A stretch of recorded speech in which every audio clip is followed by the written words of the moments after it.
Sabe por que a maioria de nós se sente tão bem na natureza? A ciência explica. Quando estamos cercados por árvores, rios e céu azul, nosso cérebro fica feliz. Isso acontece porque ver essas coisas ativa partes do nosso cérebro que nos deixam calmos. Além disso, ouvir os sons suaves da natureza nos ajuda a relaxar.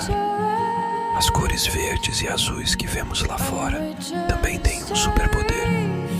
Elas nos fazem sentir tranquilos. E tem mais.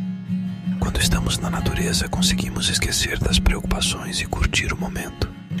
É como se a natureza nos desse um abraço que acalma a nossa mente.